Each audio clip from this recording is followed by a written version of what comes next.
Thomas Soto.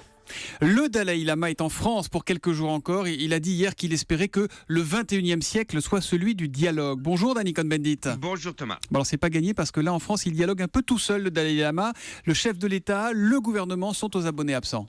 Oui, c'est vrai, et un dîner, même s'il est privé, à l'Élysée ou je ne sais pas où, dans un restaurant, comme l'a fait d'ailleurs Barack Obama, qu'il a reçu en tant que chez lui et non pas politiquement, donc à la Maison-Blanche, ça aurait été, avec une photo, ça aurait été pas mal, d'autant plus que 86%, selon un sondage de l'IFOP des Français, sont pour que le président de la République reçoive le Dalai Lama comme représentant spirituel du bouddhisme. D'ailleurs, même les soutiens du front de gauche ont obligé Mélenchon à mettre de l'eau dans son vin parce qu'ils sont pour, au nom des droits de l'homme, qu'on reçoive le Dalai Lama. Il faut se souvenir qu'en 2008, Jean-Marc Ayrault, alors maire de Nantes, s'était insurgé que Nicolas Sarkozy ne reçoive pas le Dalai Lama. Aujourd'hui, il est ministre des Affaires étrangères et il est aux abonnés absents. C'est quoi? C'est la réelle politique? C'est la réelle économie? François Hollande, Jean-Marc Ayrault ont raison d'avoir peur de la Chine? Une photo, ça nous coûterait vraiment trop cher, Dany? Non, justement, ils n'ont pas raison. Mais c'est toujours le même cinéma, la même musique. On a vu ça, on a entendu ça avec l'Arabie Saoudite, avec les États du Golfe.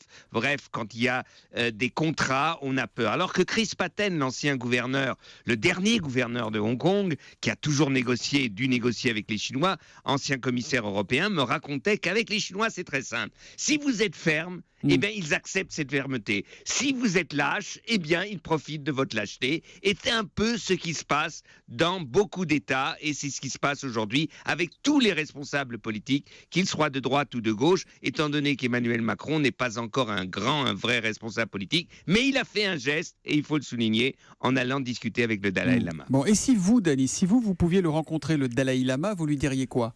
Eh bien, je reprendrai son discours, parlerai de la crise écologique, de l'empreinte écologique individuelle, de la spiritualité et du dogmatisme, intégrisme religieux et comment séparer les choses. Donc, Dieu pour l'esprit, si on en ressent le besoin, pas moi, mais il y en a beaucoup qui en ressentent, et la démocratie, la liberté sur Terre pour l'organisation politico-sociale. Eh bien, qu'est-ce que le bouddhisme dit à cette vision de la laïcité qui respecte les religions, mais qui demande aux religions de respecter la démocratie. Le Dalai Dany avec nous tous les matins, c'est à 8h moins 10 sur Europe 1. À demain, Dany. À demain, Thomas. Ciao. Bonne journée.